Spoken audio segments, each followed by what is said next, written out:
Chegando ao fim, né? Tempo muito agradável para nós. Quero agradecer a Deus o privilégio de estar com os irmãos aqui, poder repartir um pouco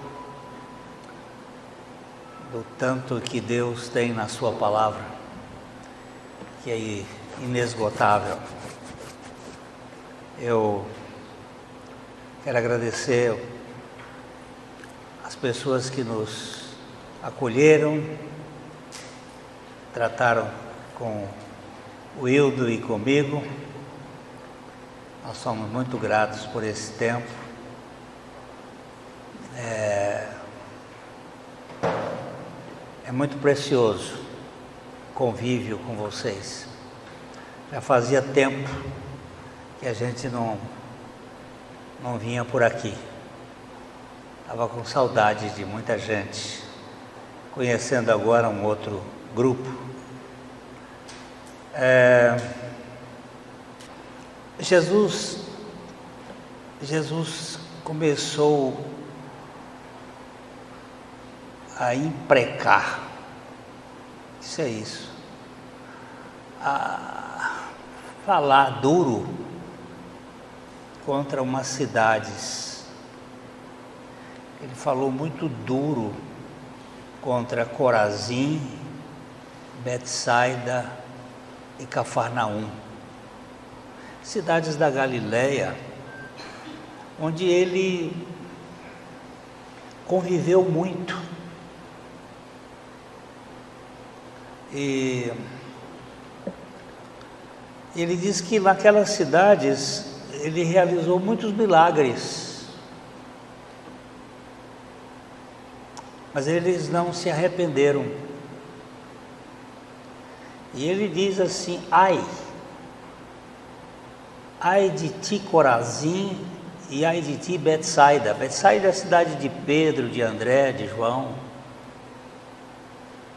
Jesus conviveu muito ali, trabalhou muito lá, realizou muitos milagres. E ele disse: se em Tiro e Sidom, que são cidades da Fenícia, Tiro é um tipo de Satanás, lá no livro de Ezequiel, no capítulo 28, quando vai descrever o rei de Tiro, descreve a figura de Satanás. Se em Tiro e Sidom se tivessem operado os milagres que em vós se fizeram, há muito que eles teriam arrependido com pano de saco e cinza. E ele diz assim: contudo vos digo que no dia do juízo haverá menos rigor para Tiro e Sidom do que para vós outros. Presta atenção nisso, menos rigor e tem mais rigor.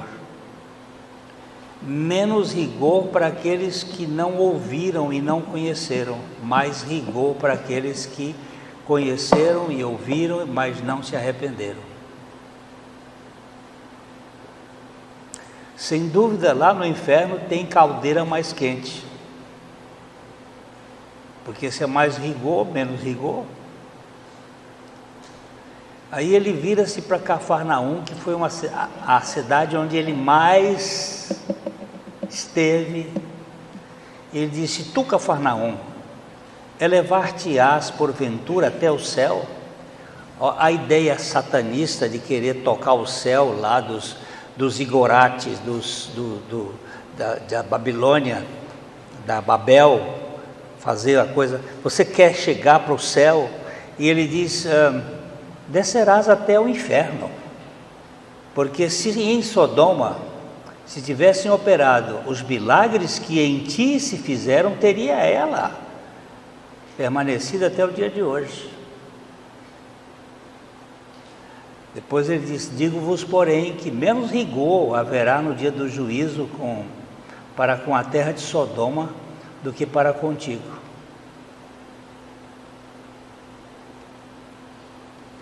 A última vez que nós fomos lá a Cafarnaum, eu vendo lá o lugar, nós estávamos lá, né, Hildo?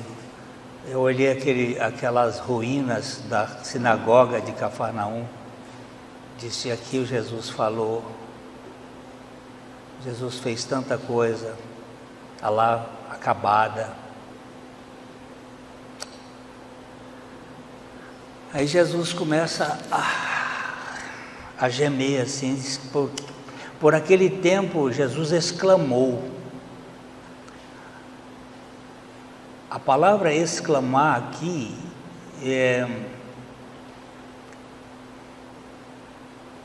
gritar forte, é falar bem alto.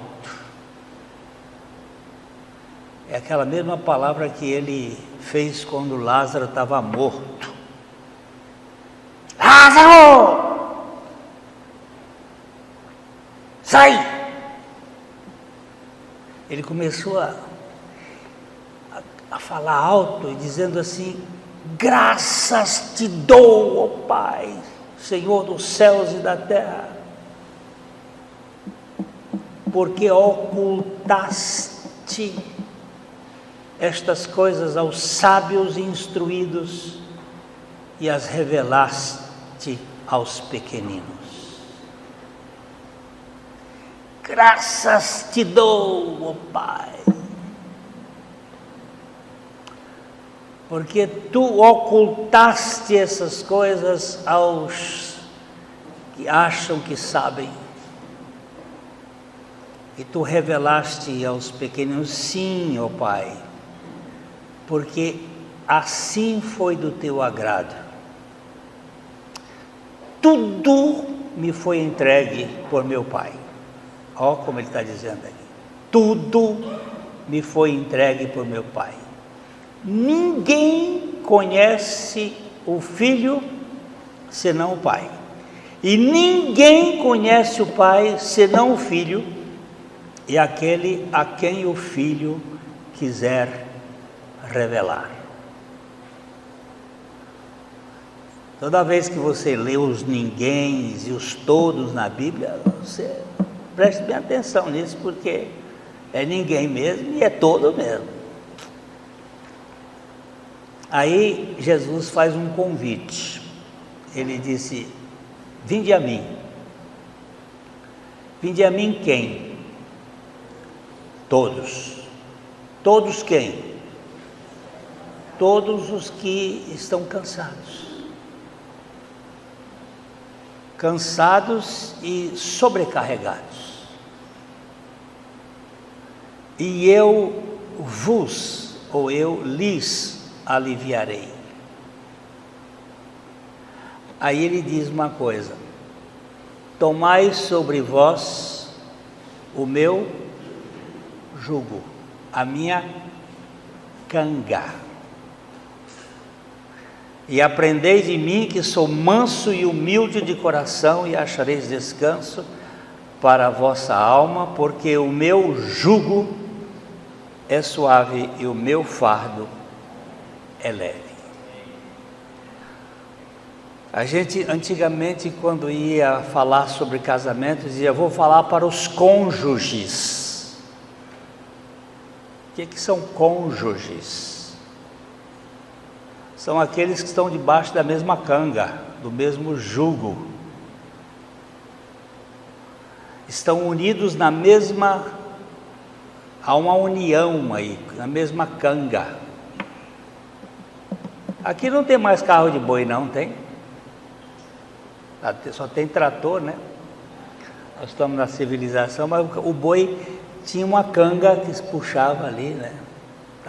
Os dois na mesma.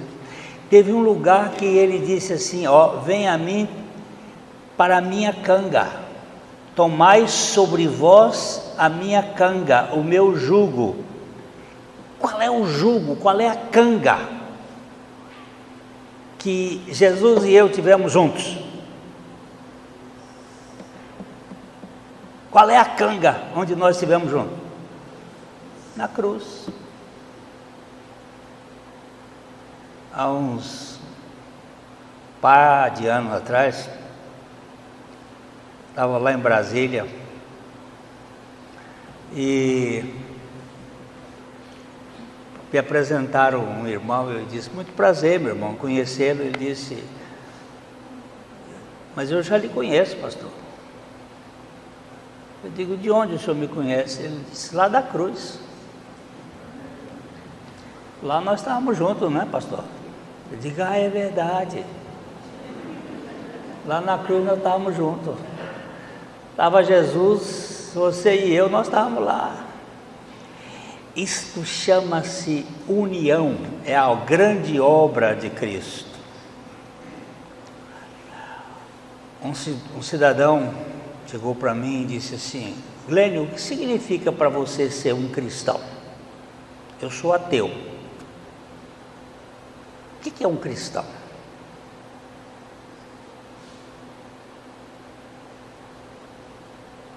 Ele me fez essa pergunta porque nós estávamos conversando e a variedade de estilos e condutas que dominam o mercado religioso é grande, né? Cada um com um jeito, tem tanta gente de um jeito, de outro, com doutrinas, com comportamento, com condutas. E ele estava impressionado porque tem tanta gente nessa religião de vocês, tanta gente que diz que é evangélico, tanto jeito, por que tanta divisão assim? Eu procurei dar uma pequena resposta para ele ali, mostrando que o ser humano é um bicho complexo, confuso,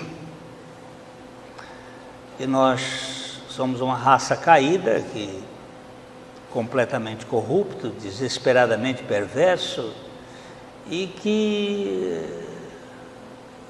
eles criam religião por tudo, e o evangelho não é bem aquilo que a gente está acostumado a ver, e que muita gente entra na igreja, mas entra com a sua cultura e nunca passou por uma experiência. E aí eu digo, olha, primeira coisa, o cristianismo não é uma evolução de Adão.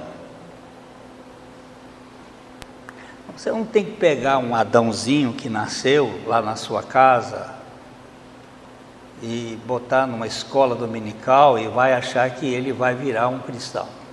Não vai. Ele vai virar um fariseu. Não é por educação, não é por evolução.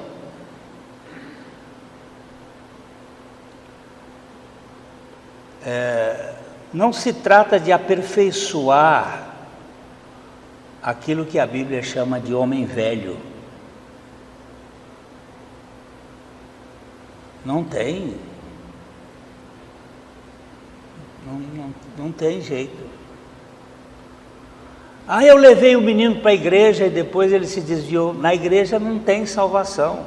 Hoje nós falamos aqui, a salvação está em Cristo. É evidentemente que é importante a igreja. Mas levar a pessoa para a igreja, nós vamos formar fariseu.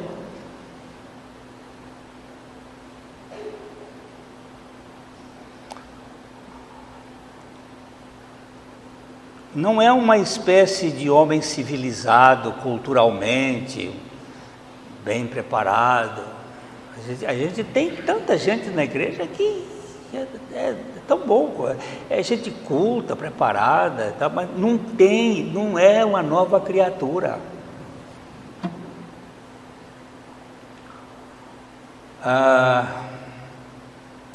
Não é uma questão de ensinamento, de aperfeiçoamento das tendências da natureza caída, um aprimoramento do saber, nada disso. Isso pode ser até muito interessante, mas não é isto. Por outro lado, o cristianismo também não é uma repreensão do velho homem. Não adianta reprimir, tentar dominar o vulcão da carne. Orígenes, um dos pais da igreja, se emasculou. Ele cortou o pênis, arrancou o pênis. Tão sincero que ele era. Eu conhecia um pastor que ele colocou ácido nos olhos e se cegou.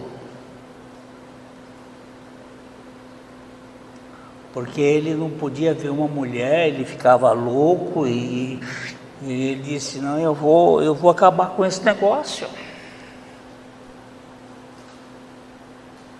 E ele pegou ácido, botou no olho e se cegou. E sabe o que é que aconteceu? Ficou pior. Porque agora ele sentiu o perfume. E aí ele começava a imaginar.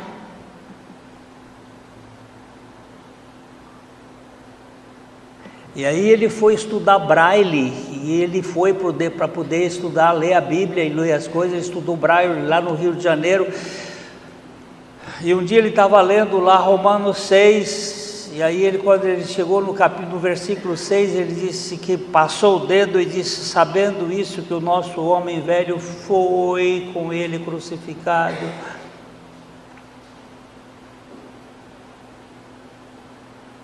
Ele gritou para a mulher dele,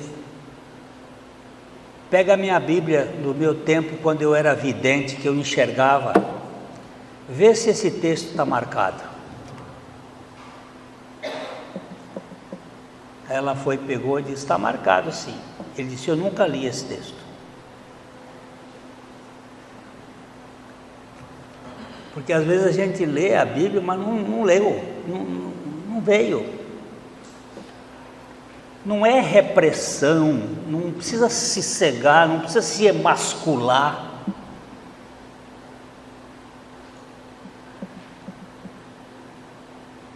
O cristianismo também não é uma supressão ou um aniquilamento com rigores ascéticos. A minha sobrinha, que era da Opus Dei, eu posso ficar em pé? Ela usava silício nas pernas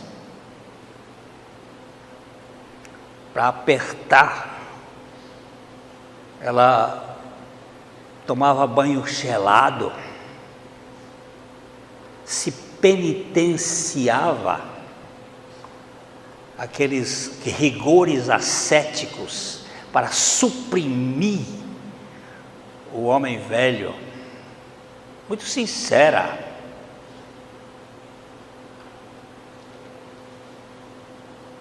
Não é isso não. O cristianismo não é nada disso aqui não. O que é a vida cristã, Glênio? O que é? É uma substituição de vida. Tem que tirar o jogador ferido e botar um jogador bom no time para poder continuar jogando. Tem que tirar o homem velho mas onde? Aí é onde está a história. O cristianismo não é recalchutagem de pneu velho.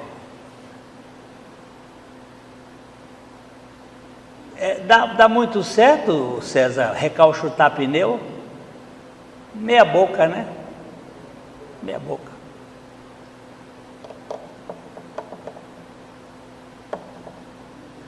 Não dá reforma, meu amigo, o homem não dá reforma. O pastor Cláudio ainda falou aqui agora, meia sola. Cristão meia sola.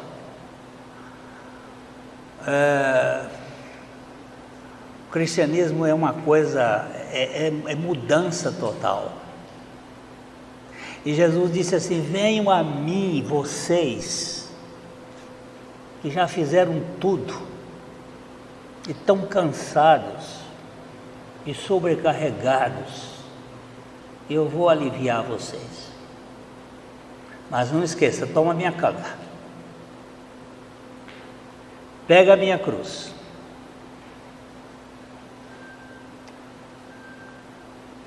A morte de Jesus na cruz é ao mesmo tempo uma morte substitutiva e uma morte inclusiva.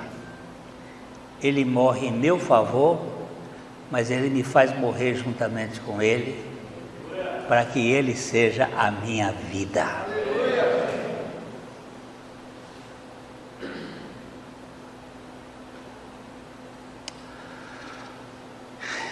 Vocês corriam bem, não é? Diz Paulo, vocês estavam indo tão bem. O que foi que impediu que vocês obedecessem à verdade? Agora a gente precisa contextualizar um pouco. Sidrolândia, Anastácio, Campo Grande, Aquidauana, onde aqui teve um bom início da pregação do Evangelho, desse Evangelho bom.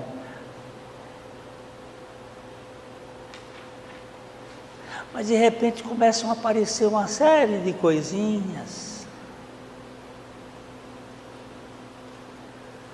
E Grayskull começa a influenciar as cabeças. Quem é Grayskull? Vocês já viram falar do He-Man? Aqui tem uma turma que é do tempo do He-Man, não é? Outras já são fora do He-Man. Mas quando ele metia a mão aqui na espada e dizia assim, eu tenho a força, e botava a espada lá na casa da feiticeira, no castelo de Grayskull, e apontava para baixo, e o gato virava o tigre, e de repente aparecia o Caveira. Só que você se esquece que o Caveira é Jesus. Aquilo é uma zombaria contra Jesus. He-Man, ele, o homem, eu tenho a força,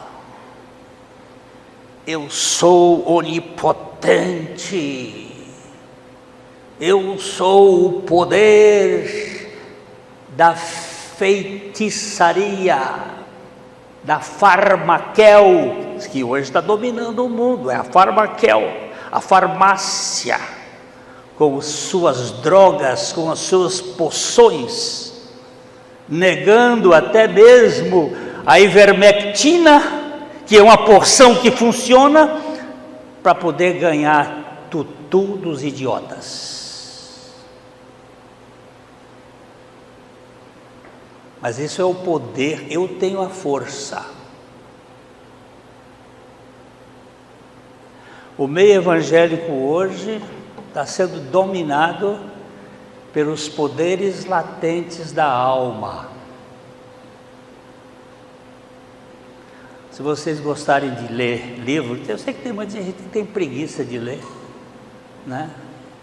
Mas um livro bom, que foi escrito por um homem bom, quando tinha 28 anos, chama-se O Poder Latente da Alma, de Watchman Nee. Ele era um menino quando escreveu aquela obra, e eu considero uma obra mais adequada para você entender o que é o poder da mente. Por exemplo, Ben Hinn, que teve uma época aqui que ele rodava o paletó e derrubava todo mundo que estava por baixo, e esse cristianismo de show, de coisa, de poderes da alma, e as pessoas vão atrás disso. Querem espetáculos, querem coisas extraordinárias, querem poderes da alma. Vocês vão ter, mas vocês não vão ter libertação. A zombaria do He-Man é contra Jesus. Aquele foi um filme criado por Benjamin Creme, um aluno de Alice Bailey, que era aluna de Madame Blavatsky, Helena Blavatsky, é puro satanismo, e que entrou nas igrejas evangélicas hoje com shows pirotécnicos, com danças, com um bocado de coisa para entretenimento e sem a realidade espiritual da vida de Cristo. Enchendo a igreja.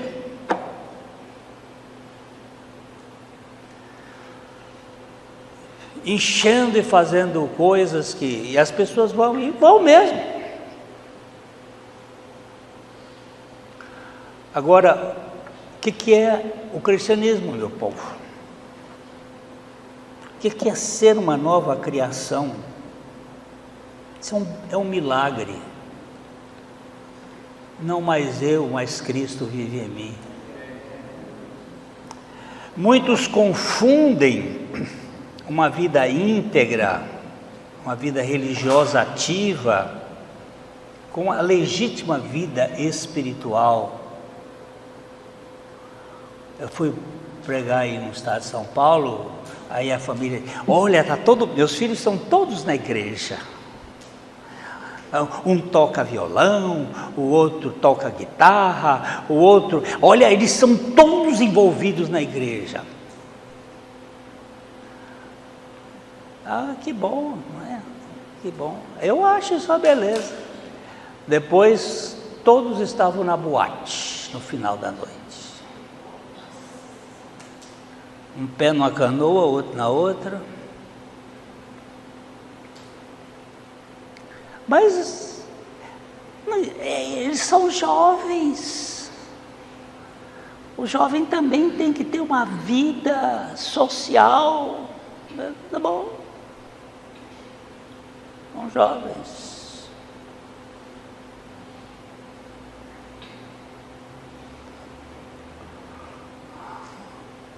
Como é que vai mudar isso aí? Só o Espírito Santo. Só o Espírito Santo para fazer esse negócio mudar.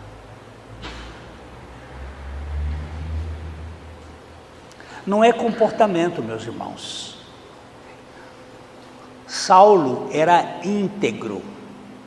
Saulo era um homem joia. Mas quando ele nasceu de novo, ele não mudou nada do ponto de vista legal. Ele mudou tudo do ponto de vista espiritual. Ao invés de confiar em si, ele confiava só em Jesus.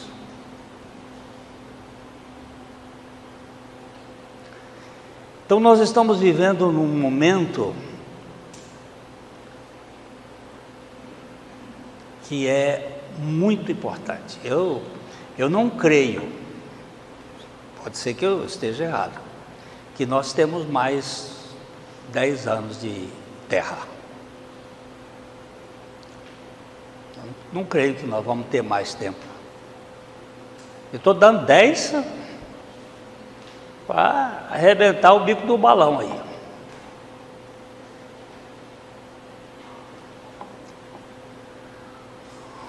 A próxima pandemia já está pronta para ser implantada. A Morgan, porque virão várias pestes para chegar ao ponto da dominação. Agora, o que você vai ficar querendo? Ah, não, isso não existe. Está na hora de você olhar para Jesus, você que está cansado, que está oprimido, correr para Ele. Eu não quero nada, só quero a Ti. Me dá descanso. Eu preciso descansar a minha alma e não ficar olhando para aqui, para colar, quero olhar para o Senhor. Faz 3 anos que eu não vejo televisão.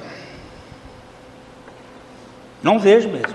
Ontem nós entramos no hotel, esse aqui queria ver o gol do Fantástico, eu sentei lá para ver, eu não sei mais nem quais são os times, quem é que está caindo, aí disseram assim, o Grêmio está caindo, o Grêmio está caindo. Os gremistas aqui devem estar sofrendo. Eu já passei pelo tempo do Fluminense na segunda divisão, já foi até a terceira divisão. Não tem mais, não vejo mais nada. Essa Globo, para mim, ela não passa porque só tem ali mentira. E tem gente que gosta de mentira, se deleita. Mas a gente não tem nada o que fazer. E eu pergunto, o que Matusalém tinha naquele tempo dele para ver? E foi o homem que viveu mais tempo, 969 anos. Matusalém nunca viu um fantástico.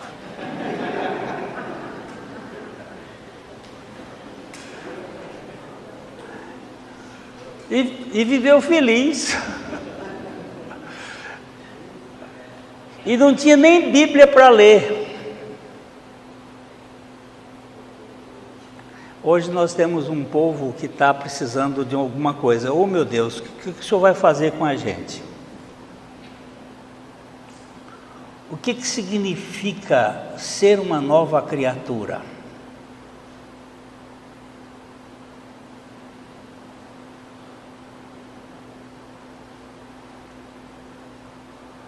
A grande tragédia da história do cristianismo é ver pessoas caídas, pessoas como eu e você, tentando pelo nosso esforço subir os degraus e pousar e viver a vida lá de cima, sem Cristo, sem a vida de Cristo.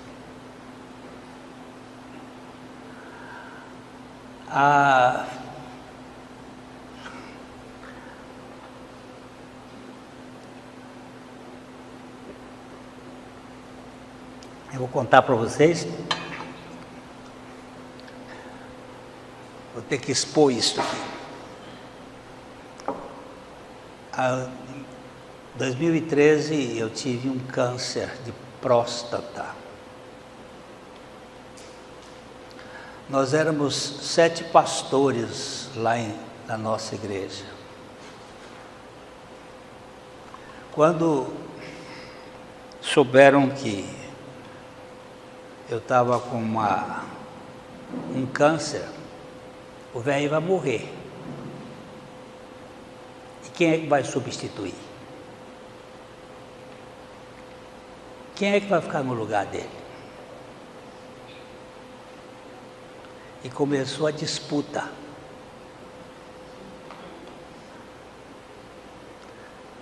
Virou uma hidra. Uma serpente de 7 cabeças. Em 2016, nós estávamos com uma grande pandemônio dentro da igreja. Uma igreja que conhecia a verdade. Uma igreja que confessava a morte com Cristo. Uma igreja que tinha um povo que tenha experiência. E de repente,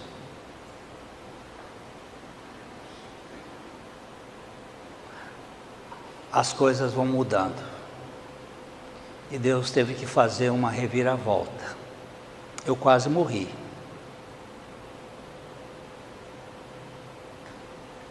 Mas só tem um jeito para resolver. É o Espírito de Deus quebrantar e remover de nós a bestice de querer ser o que nós não somos. Nós só podemos ser aquilo que Cristo é.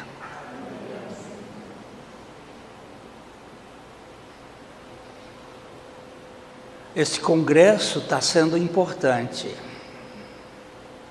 mas vocês têm que entender que tem outros lugares, outras pessoas que estão magoadas, estão feridas, estão sofrendo. E nós precisamos dar o passo de dizer: me perdoa naquilo que eu fiz de errado, e procurar a conciliação. Porque o Evangelho é a unidade em Cristo. Não sou eu, é Cristo vivendo em mim.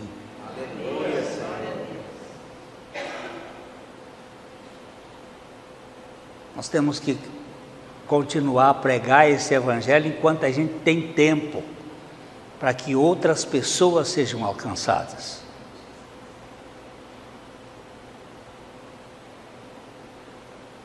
O pastor foi visitar a cidade de Cornélio Procópio, lá no Paraná, e o pastor estava mostrando o trabalho da igreja, e ele disse assim: essa cidade ainda não foi salva, a culpa é dos crentes, que não têm testemunhado da vida de Cristo, de tal forma que as pessoas possam ver Cristo em vocês. Mas para ver Cristo em nós é preciso que nós morramos, não com doutrina, mas com experiência. Às vezes temos a doutrina certa, mas nos falta a experiência de descansar na morte com Cristo.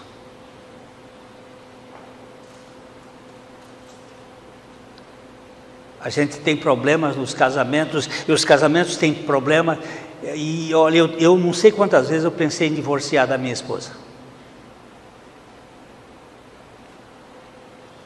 E ela de mim. Mas felizmente que Jesus estava no nosso casamento, e Ele restaurou. Outro dia eu vi o testemunho da dona Ruth Graham. Ruth Graham era a esposa do Billy Graham. Billy Graham foi um dos maiores evangelistas do século XX, foi o maior evangelista. E perguntaram para ela, como era seu marido? Ele era um homem. E como foi o casamento de vocês? Algumas vezes a senhora pensou em divorciar dele? Ela disse: divorciar não, mas matar eu queria, algumas vezes eu quis matá-lo.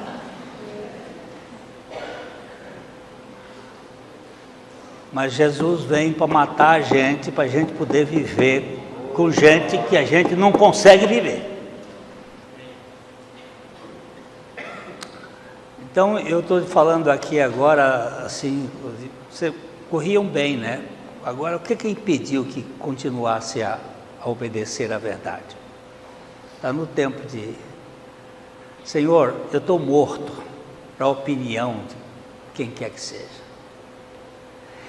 Para duas coisas eu tenho pedido a Deus para me dar consciência de que eu estou morto. Primeiro, para o elogio. A pior desgraça da vida é o elogio, porque ele me deixa orgulhoso. E segundo, para a crítica. Mas se a crítica for boa, me dá a que eu quero. Eu preciso dela. E me dá a graça de poder ser um instrumento do Senhor nesse tempo, enquanto a gente tem oportunidade. Ok? 38 minutos de uma conversa aqui que eu não sei se todos vão entender, mas alguns vão. Tá bom? Muito obrigado por esse tempo. E que dia é amanhã? É o primeiro dia de você começar a fazer uma obra da boca de Cristo naqueles que você sabe que... deixa eu contar uma história.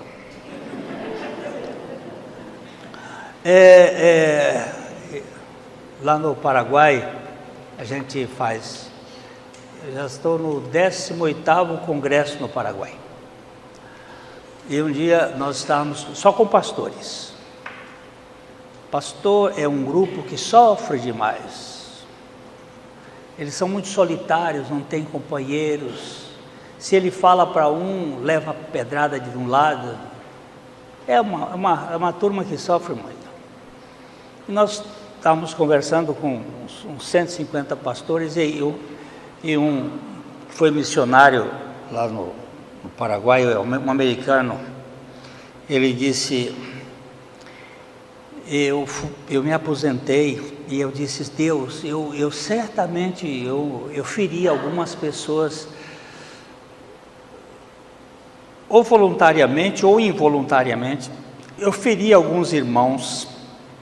Ele estava fazendo o estudo bíblico dele quando veio isto. Traz à minha memória aquelas pessoas que eu ofendi, ou que eu magoei, ou palavras que eu disse que feriram, porque você sabe que palavra fere mais do que bala. Tem mais gente aleijado no mundo por causa de língua do que por causa de tiro. Ele pediu a Deus e disse que dentro de um mês Deus trouxe 12 pessoas que ele não sabia onde é que estavam. 12 pessoas que ele havia ferido durante a vida dele. Aí ele disse: agora que o Senhor trouxe essas 12 pessoas, o Senhor é dono da agenda delas e da minha. Marca um encontro para eu me pedir perdão para elas.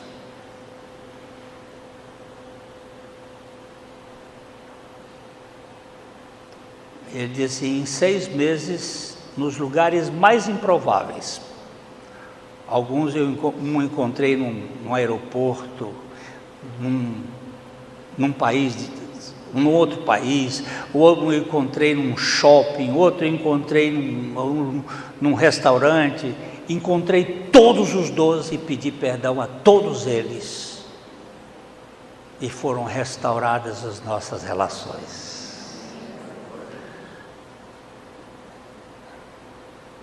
Para que o Evangelho flua das nossas vidas e que nós não sejamos impeditivos para a manifestação da vida de Cristo naqueles que estão por perto. Ok? A história já terminou e eu também termino aqui. Pastor